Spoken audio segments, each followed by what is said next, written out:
대한민국 중심 채널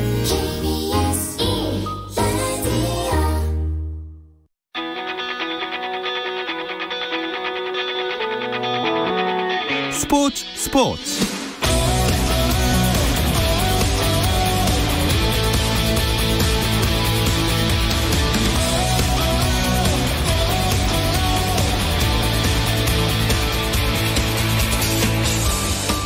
스포츠가 있는 저녁 어떠신가요? 아나운서 김종현입니다. 오늘 하루 스포츠계를 돌아보는 스포츠 타임라인으로 김종현의 스포츠 출발합니다.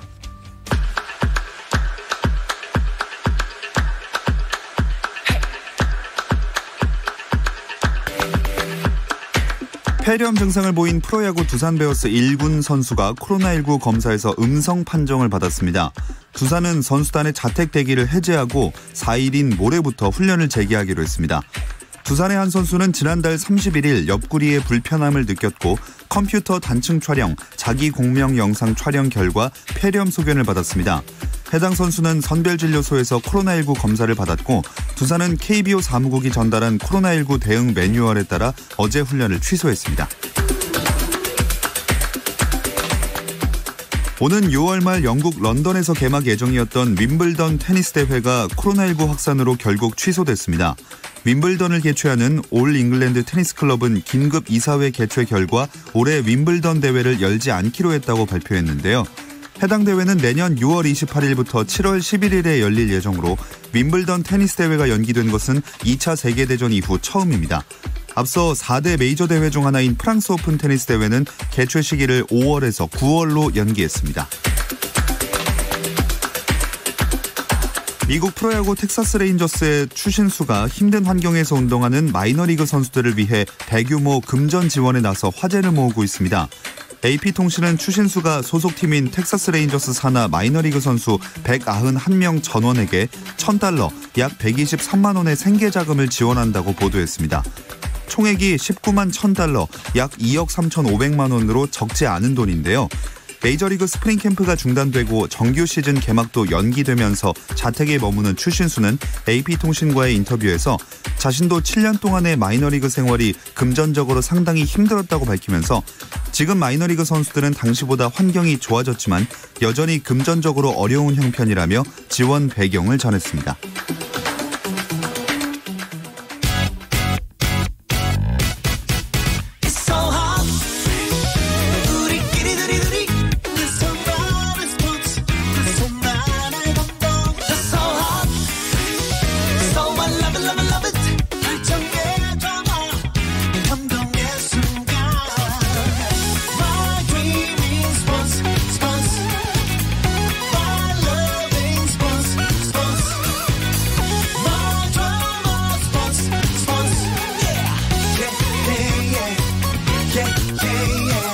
김종현의 스포츠.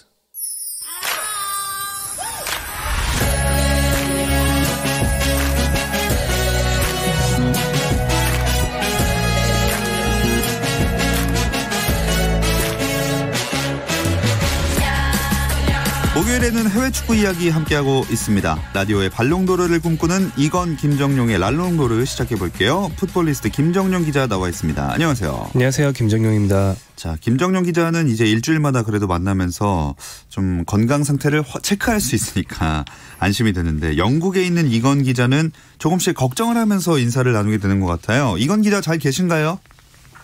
네, 안녕하세요. 이건입니다. 저 아직까지 별일 없이 잘 지내고 있습니다.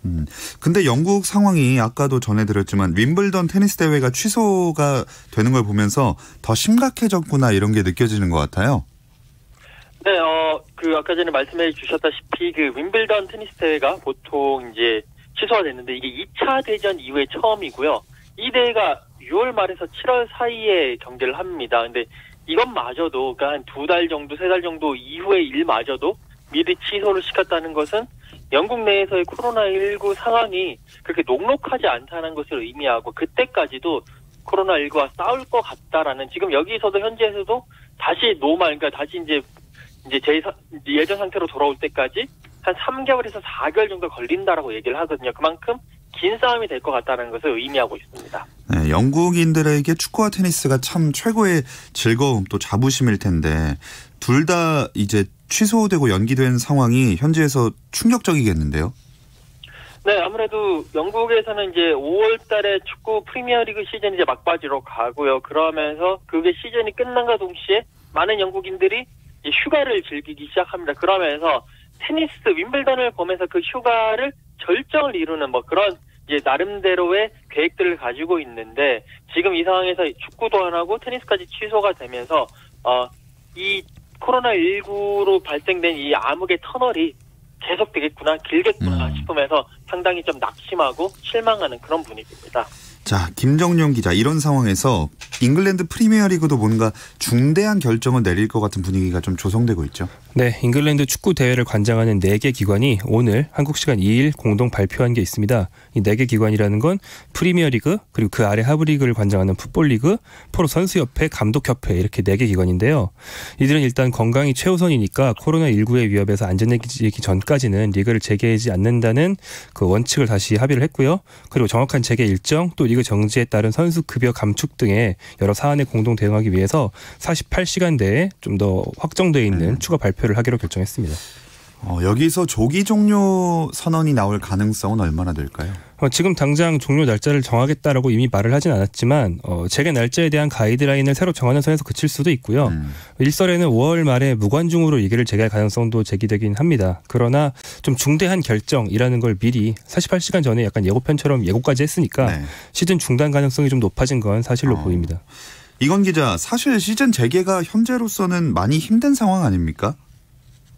지금 원래 당초 계획이 4월 30일까지 리그를 미루고 그 얘기는 이제 5월 1일부터 다시 시즌을 재개하겠다라는 목표로 두겠다라고 얘기를 했는데 지금 영국 상황 자체가 녹록치가 않아요. 지금 뭐 그 코로나19 확진자도 뭐 2만 명, 3만 명에 가까워지고 있고 특히나 정부가 이 영국 전역에 있어가지고 외출 금지령까지 내려놓은 상태에서 프리미어리그만 어떻게 재개할 수 있는 명분도 없고 특히나 무관중 경기를 하게 될 경우에는 또 다른 뭐 문제점이 발생할 수 있거든요. 예를 들어서 이 팬들이 그럼 경기장 못 가니까 경기장 앞에 어떻게든 나가가지고 뭐 응원을 한다라든지 뭐 펍은 물론 닫았지만 뭐 여러 가지 다른 사람 집에 가서 경기를 본다라든지 이렇게 되면 이 정부가 시행하고 있는 외출 금지령이라든지 사회적 거리 두기 자체가 무색화되기 때문에 지금 현재 상태로서는 5월 1일은 쉽지가 않다, 힘들다. 그러면 6월달 정도까지도 봐야 된다. 라는 뭐 그런 의견들이 많이 줄을 이루고 있습니다. 솔직히 얘기해서 뭐 건강만 생각한다면 당장 종료하는 게 맞겠지만 그래도 리그 재개를 끝까지 하려는 이유는 아마 구단들의 재정 문제 때문이다. 이런 얘기도 있더라고요. 네, 결국에는 이 돈 문제가 가장 핵심인데요. 이 사실 각 팀들이 모든 예산을 배분하고 모든 예산을 쓰는 것 자체가 오케이, 이번 시즌 끝나고 이러이러한 돈들이 들어올 예정이기 때문에 충분히 이렇게 배분을 하면 된다.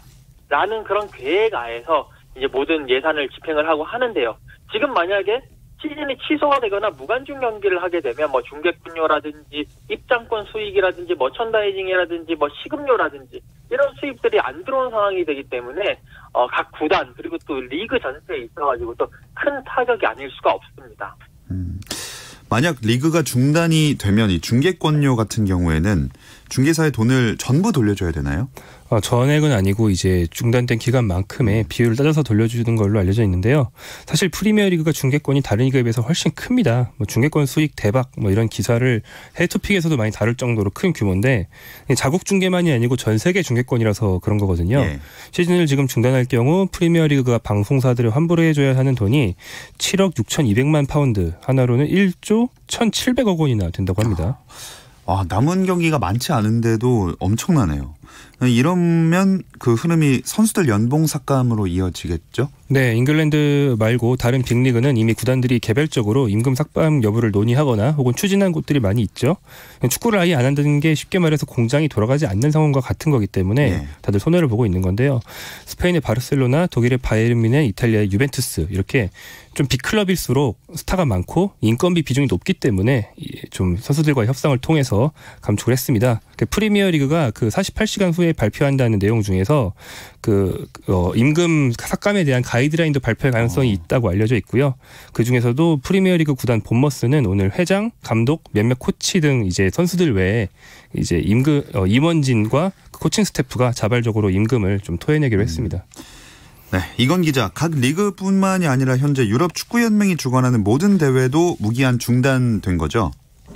네, 당초 원래 이번 여름에 하기로 했던 유로 2022 1년 연기가 됐고요. 또 이제 유에파가 어제 또 발표를 했는데 2020년 6월 달에 개최하려던 모든 국가대표팀 경기를 추후 통보가 있을 때까지 무기한 연기한다라고 얘기를 했고, 여기에는 유로 2020 플레이오프, 또 여자 유로 2021이 또 잉글랜드에서 하는데 그것도 연기하고 예선도 역시나 연기를 한다라고 했습니다. 여기 이뿐만이 아니라 유에파가 주관하는 중립 지역에서 하는 친선 경기들까지도 다 중단을 시킨다라고 하면서 일단 6월 달까지는 모든 축구 경기가 없을 것이다라고 이렇게 얘기를 했습니다. 그런데 이런 와중에서 유럽에서 리그가 열리는 곳이 있긴 있죠. 네, 유럽에서 유일하게 축구를 강행 중인 나라가 바로 벨라루스입니다. 이 나라가 인구가 950만 명이니까 아주 작은 나라는 아닌데 축구 실력은 그거에 비해서는 유럽 최약체 수준으로 낮거든요. 그 아스널과 바르셀로나에서 뛰었던 흘렙 선수가 네. 벨라루스 역사상 최고 에이스라고 보시면 되는데 이 나라가 축구 리그가 진행 중이라서 세계 축구 선수 협회가 선수들의 안전을 보장할 수 없는데 뭐 하는 거냐 이렇게 비판하는 목소리를 내서 지금 좀 안 좋은 이유로 세계인의 시선이 집중돼 있고요. 그런데 이제 김준영이라는 한국 선수 한 명이 진출해 있다는 게 또 알려지면서 화제가 됐는데 예. 이 선수가 고작 한 달 전에 벨라루스 리그로 진출해서 막 자리를 잡는 중이라고 해요. 20살 유망주인데 리그가 진행 중이니까 김준영 선수로서는 열심히 뛸 수밖에 없겠지만 벨라루스 선수들과 관중들 모두 좀 건강한 쪽으로 예. 좀 결정이 돼야 되겠죠. 자, 이제 우리나라 선수 얘기도 나와서 한번 손흥민 선수 이야기를 해보겠습니다. 이건 기자, 지금 손흥민 선수 한국에 와 있죠? 네, 지난달 28일에 손흥민 선수가 급거 귀국을 했습니다. 일단 지금 현 상태로는 모든 우리나라에서는 외국에서 들어온 사람들은 2주간 자가격리를 하게 돼 있기 때문에 손흥민 선수도 이제 자택에서 2주간 자가격리를 하고 있고요. 토트넘은 개인적 사정에 의해서 귀국을 했다라고 얘기를 했고, 지금 손흥민 선수 최근에 집에서 이제 혼자 트레이닝하는 영상을 SNS에 공개를 해서 화제가 되기도 했습니다. 근데 그저 코로나19 때문인 줄만 알았는데 다른 이유가 또 있는 것 같더라고요. 네, 훈련소에 입소한다는 얘기가 있습니다. 이번 입국 사유를 토트넘 구단에서는 개인적 사유라고만 밝히고 구체적인 얘기를 안 했는데 최근 보도에 따르면 군사훈련을 위한 입국이라고 하고요. 사실 유럽리그가 최소한 2달 이상은 정지된 상황이기 때문에 손흥민 선수는 군사훈련을 받아야 되는데 이게 짬이 좀 많이 필요하거든요. 네. 사실 지금 입소하는 게 합리적인 선택일 수도 있긴 합니다. 다만 프리미어리그가 완전 정지 무산 추후 일정을 이제 없애는 게 결정된 건 아니기 때문에 만약에 비교적 생각보다 일찍 좀 무관중 같은 형태로 재개가 된다면 입소 추진을 멈추고 영국으로 돌아가야 될 가능성도 있겠죠. 네. 이건 기자, 다른 우리나라 선수들은 어떻게 지내고 있나요? 네, 일단 대부분의 선수들이 각 정부에서 외출 금지령 락다운을 걸었기 때문에 대부분 집에 있으면서 홈 트레이닝을 하고 있고요. 그런 영상들을 자신들의 SNS를 통해서 많이 올리고 있고요. 최근에는 황희찬 선수, 백승호 선수 이 선수들이 SNS에서 라이브를 하면서 또 팬들과 만나는 그런 시간도 가지긴 했습니다. 그리고 코로나19 확진이 됐던 트루아의 석현준 선수는 이제 구단 홈페이지를 통해서 근황을 알렸는데 지금 거의 코로나19는 완치가 됐고 몸 상태 좋다라고 이제 영상을 올리면서 팬들이 정말 다행이다라고 생각하는 그런 장면들도 있었습니다. 자, 지금까지는 한 주간 있었던 해외 축구계 동향을 알아봤고요. 잠시 쉬었다 와서 지난주부터 시작한 랄롱도르 아카이브 이어가 보겠습니다.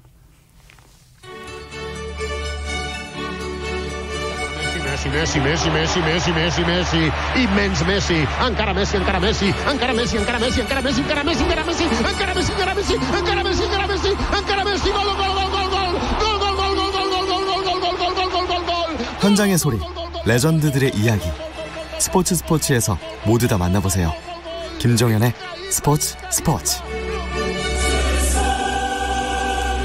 해외 축구 이야기를 나누는 라디오의 발롱도르, 이건 김정용의 랄롱도르 함께하고 계시고요. 한국 축구사에 저장된 유럽 축구 이야기들을 꺼내보는 랄롱도르 아카이브 이어가 보겠습니다.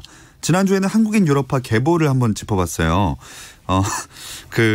이건 기자가 마지막에 누구였죠? 누구를 외치고 끝났었던 것 같은데. 류현진, 손흥민 중에서 손흥민 이라고 단발말을 외치고 네. 그대로 종료가 됐었습니다. 참 많은 선수들이 유럽리그를 손흥민 선수뿐만 아니라 거쳐갔는데 근데 챔피언스 리그 무대를 밟은 선수는 생각보다 많지 않은 것 같아요. 네, 본선 기준으로 하겠습니다. 그러면 총 11명입니다. 사실 11명 정도면 박지성, 손흥민만 밖에 없는 거 아니야? 이렇게 생각하시는 분들도 계실 거기 때문에 생각보다 많을 수도 있는데요. 일단 다 2000년대입니다. 그전에는 챔피언스 리그 한국 선수가 없었고요. 설기현을 시작으로 송종국, 이천수, 박지성, 이영표 이 한일 월드컵 멤버들이 먼저 웨파 챔피언스 리그에 진출했고요. 이후 박주영, 박주호, 손흥민, 최근에는 정우영, 황희찬, 이강인 등의 유망주까지 꿈의 무대를 밟았습니다. 자, 오늘 날롱도르 아카이브는 한국 선수들의 유럽 챔피언스 리그 도전사로 이어갈 텐데 유로파까지 내려가면은 아마 이건 기자 더 많은 선수들 이름이 나오겠죠? 네, 유로파 리그까지 넘어가게 되면 선수도 많아지고 역사도 길어집니다. 이제 유로파 리그의 전신이 UEFA 컵인데 이 UEFA 컵에 가장 처음으로 나선 사람이 지난주에도 얘기했던 차범근 감독입니다. 차범근 감독이 1979년, 1980년 시즌 이제 제가 태어날 때 그 즈음인데 프랑크푸르트에서 뛰면서 UEFA컵에서 우승을 했습니다. 그리고 또 1987, 1988 시즌 레버쿠젠에서 또 UEFA컵 우승을 차지했고요. 차범근 감독에 이어서 허정무 감독도 PSV 아인토벤 소속으로 3시즌 동안 UEFA컵에 출전했습니다. 그리고 난 이후에는 조금씩 조금 안 나오다가 이제 2002년 월드컵 이후로 설기현, 현영민 선수 등이 다시 UEFA컵에 뛰었고 서정원 전 감독도 이제 오스트리아 리츠 소속으로 UEFA컵에 뛴 적이 있습니다. 지금 기록으로 살펴보면 UEFA컵 유로파리그 본선에 출전한 선수는요 총 20명이고요. 10경기 이상 출전한 선수는 총 6명이고요. 역대 최연소 출전은 역시 이강인 선수고요. 역대 최고령 선수는 서정원 선수인데 서정원 그 감독은 만 36세 나이에 이 UEFA컵 데뷔전을 치러서 또 화제가 되기도 했습니다. 자, 이렇게 전신까지 다 넓혀보면 참 많은 선수들이 있지만 당연히 가장 먼저 챔피언스 리그 했을 때 떠오르는 선수는 박지성, 손흥민 선수가 될 거예요. 네, 당연하죠. 특히 역사적으로 보면 박지성 선수가 제일 오랜 기간 동안 뛰었고요. 또 손흥민 선수가 최근에는 한국 선수 중에서 단연 가장 좋은 활약을 보여줬습니다. 박지성 선수가 그 전까지 챔피언스 리그 한국인 통산 최다 득점자였는데 그게 4골이었거든요. 경력을 통틀어서 4골. 네. 손흥민 선수는 지난 시즌 4골, 이번 시즌 다 안 했는데 5골. 한 시즌에만 박지성 선수의 통산을 넘었어요. 그래서 확실히 공격력 면에서는 좋은 것 같네요. 네, 그렇죠. 통산 득점이 17골이 됐거든요. 그러니까 챔피언스 리그에서 한 팀의 어떤 조연으로서 최고의 무대까지 가본 선수는 최초가 박지성, 그리고 한 팀의 주인공으로서 결승까지 가본 최초의 선수는 손흥민, 이렇게 보시면 되겠죠. 그리고 아까 이건 기자가 이강인 선수 말씀하셨는데 당시에 현장 취재하셨었나요? 그때 현장 취재를 했습니다만 첼시에서 영국 국적과 스페인 국적 기자들만 받아주기도 힘들다, 버겁다라는 얘기를 하면서 한국 국적 기자는 올 수 없다라고 말을 하는 바람에 가지는 못했습니다. 그 경기가 이제 첼시와 그 발렌시아의 경기였는데 그때 이강인 선수가 후반 45분에 이제 교체로 투입돼서 추가 시간 포함해서 5분 정도 뛰었거든요. 이제 그 당시 이강인 선수 나이가 만 18세 6개월로서 가장 최연소 출전을 했고요. 발렌시아가 1대0으로 승리를 하면서 정말 제가 가지 못한 게 한이 된 그런 경기였습니다. 자, 그럼 그 한을 풀어줄 만한 이야기를 한번 들어보겠습니다. 박지성 선수와 손흥민 선수를 가장 먼저 떠올리게 된다고 말씀을 드렸는데 어떤 경기나 어떤 득점이 이건 기자는 가장 좀 호쾌하고 기억에 남으셨나요? 저는 손흥민 선수 얘기를 하려고 했는데 그것보다도 더 제 머릿속에 남는 거는 박지성 선수 이야기입니다. 그 2004년, 2005년 시즌 그 박지성 선수가 PSV 에인트호벤에서 뛰던 시절에 AC 밀란과 4강 2차전을 펼쳤었는데요. 그때 이제 1차전에서 0대2로 지고 온 다음에 2차전을 홈에서 하는데 박지성 선수가 선제골을 넣었습니다. 그리고 또 같이 뛰었던 이영표 선수가 멋진 크로스에 의해 가지고 또 코쿠 선수가 헤딩 추가골을 넣었던 기억이 있었는데 그 경기가 그 당시에 에인트호벤이 3대1로 승리를 했거든요. 다만 3대3 1, 2차전 합계 3대3이 되면서 원정 다득점 우선 원칙에 의해 가지고 아쉽게 결승 진출에 실패하긴 했지만 그때 박지성 선수 그리고 이영표 선수의 그 모습은 제 마음속에 정말 영웅으로서 남기에 충분했던 그런 장면이었습니다. 네, 그 당시 영상을 돌려보면은 아마 많은 분들이 또 그 전율이 돋지 않을까 생각을 해봅니다. 김정용 기자는 어떤가요? 저 방금 얘기한 요 경기 준비했기 때문에 지금 부랴부랴 두뇌를 풀가동해서 다른 걸 생각해 봤는데 예. 저도 박지성 선수긴 해요. 왜냐하면 박지성 선수가 맨유에서 9시즌 있었는데 내내 챔피언스리그 본선을 개근하면서 사실은 한국에서는 수요일 새벽 5시에 축구를 본다라는 문화 자체가 박지성 때문에 생겼잖아요. 그렇죠. 네. 그중에서 저는 이제 여러 번의 그 어떤 하이라이트가 있는데 2007-8 시즌에 4강에서 바르셀로나 상대로 맹활약해서 결승에 올렸지만 결승에 못 뛴 적이 그렇죠. 있었고 2008-2009 시즌 4강 2차전 아스날 상대로 선제골 넣은 적이 있고요. 2009-10 시즌 AC 밀란의 안드레아 피를로를 완벽 봉쇄해서 수비력으로 그 호평을 받은 적이 있고 2010-2011 시즌에는 첼시전 결승골이 있습니다. 근데 그중에 저는 피를로 선수를 지웠던 경기가 득점한 경기보다도 좀 기억에 많이 남았던 것 같고 이 경기로 회자가 오래됐죠. 그렇죠. 또 한국에서만이 아니고 유럽에서도 저 선수는 누군데 피를로를 저렇게 못 살게 구냐 약간 이런 모기. 네. 그렇죠. 모기라는 말을 들었죠. 자서전 피를로 자서전에도 그때 이야기가 나올 정도로 네, 그렇죠. 네, 상당히 그 인상적인 경기였습니다. 손흥민, 박지성 이 두 선수가 그 많이 떠오르고도 우리가 이야기하는 이유가 결승전, 우승 이런 단어들하고 연관이 많을 것 같아요. 이건 기자. 네, 손흥민 선수, 박지성 선수 두 선수는 정말 우리나라 선수로서는 유의하게 챔피언스리그 결승 무대를 뛰어본 선수입니다. 박지성 선수는 2007-2008 시즌 결승전은 못 뛰었지만 2010-2011 시즌 그 웸블리에서 열렸던 바르셀로나의 결승전에서 선발 출전을 했고요.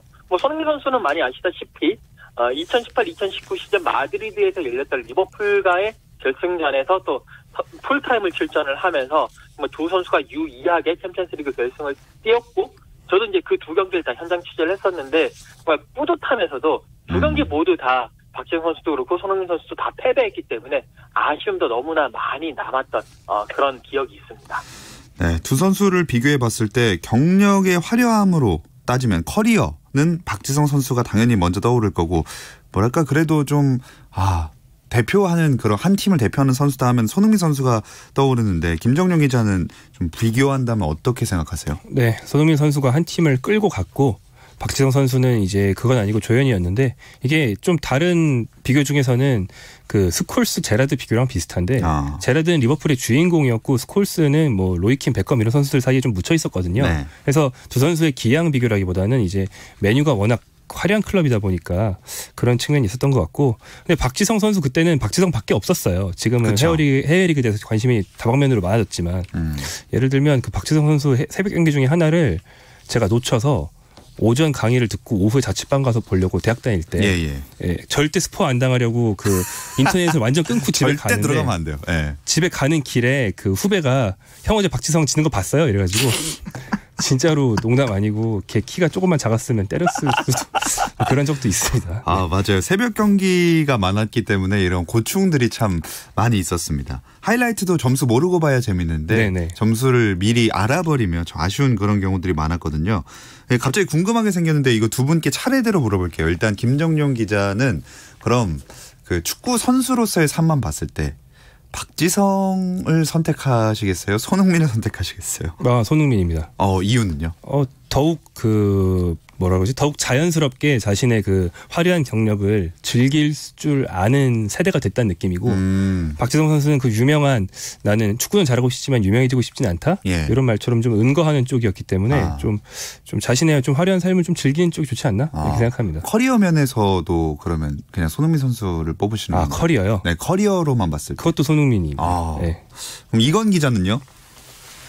저 역시 손흥민 선수입니다. 아무래도 손흥민 선수 커리어도 그렇고 기량도 그렇고 모든 스포트라이트도 그렇고 그런 면에서 따졌을 때는 사실 제가 축구 선수라면 손흥민 선수처럼 그런 삶을 한번 살아보는 것도 저는 축구 감옥에서 살고 싶지는 않거든요. 박지성 선수가 축구 감옥에 살고 있다고 했는데 그렇게 살고 싶지는 않고요.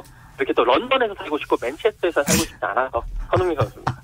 아니 축구장 안에서만 얘기해달라고 했는데 다 밖에 얘기를 하고 계세요. 거의 영국인 사람이어서 그러니까요. 사람은 서울로 보내라는 생각으로 지금 말씀하신 거예요. 그러니까요. 그 수도로 가야 되는. 네.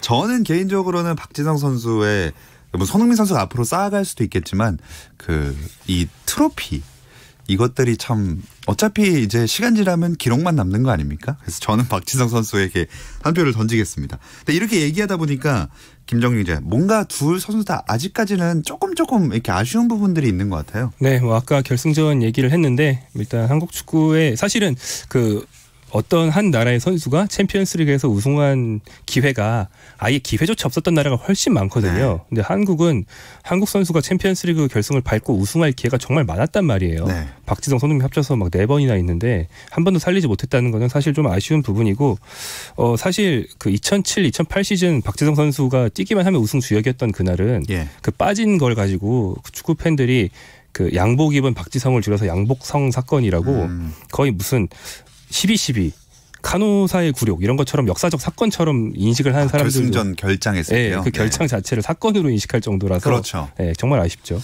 저도 그때 고등학교 2학년 때 새벽에 이제 명단 제외 기사를 보고 꿈일 거라고 생각했던 기억이 납니다. 아무도 못 믿었습니다. 그러니까요. 근데 손흥민 선수가 앞으로 기록 세울 가능성은 더 많이 있다고 봐야 되지 않을까요? 우승컵을? 네, 그렇죠. 물론 박지성 선수는 제로고요. 자, 손흥민 그렇죠. 선수는 은퇴했으니까. 네. 손흥민 선수는 당장 지난 시즌에도 그냥 결승 진출이 아니라 그걸 자기 힘으로 이끌어간 자격을 증명했잖아요. 예. 어쩌면 이적할 수도 있는 선수인데 어떤 팀으로 가든 손흥민이 간 만큼 챔피언스리그 결승전 진출을 이끈 에이스를 얻는 거 아니겠습니까? 그 팀은. 예. 그러니까 손흥민 선수는 아직 많은 가능성이 충분히 높은 가능성이 열려있다고 봐야죠. 근데 이건 기자, 손흥민 선수가 토트넘을 떠나서 바이에른 뮌헨으로 간다는 소식이 전해졌다가 만우절 장난인 게 밝혀졌다면서요? 네, 그 토트넘 패밀리라고 팬페이지가 하나 있는데 여기서 이제 손흥민 선수가 바이에른 뮌헨 이적을 할 수 있다라는 이야기가 나왔거든요. 근데 이제 이게 출처가 하나의 언론사가 아니라 마이크 헌터라고 한 팬 개인의 출처로서 나오면서 밑에 이제 댓글 다는 사람들이 이거 오늘 4월 1일 만우절 장난이구나 그러면서 뭐 크크크 그러면서 여러 가지 댓글들 달면서 함께 웃었던 그런 일들이 있었습니다. 영국인도 크크크 이렇게 웃는군요. 현재 반응은 사실 요즘 분위기가 어떻게 넘어가기 괜찮았나요? 뭐 지금 다들 집안에 있으면 되게 힘든 상황이었기 때문에 그냥 한번 웃었다라고 하면서 너 그렇게 넘어가자 뭐 이 정도 가지고 뭐 이렇게 얘기하지 않아도 된다 그러면서 그냥 스무스하게 넘어가는 막 그런 분위기였습니다. 네, 다음 주에도 이건 기자 아카이브에서 재미있는 얘기 많이 꺼내주시길 바라면서 오늘은 이건 기자와는 여기서 인사 나누겠습니다. 고맙습니다. 네, 감사합니다. 자, 뮌헨 행위 뭐 장난이었지만 사실 진짜였으면 좋겠지 않은가요? 네, 뭐 토트넘을 탈출해야 된다 이런 말씀하시는 분들도 이제 조금씩 생기시더라고요. 네. 근데 뭐 그 탈출을 이렇게 간절히 바라지 않아도 아마 현실화될 가능성이 좀 있다고 생각을 합니다.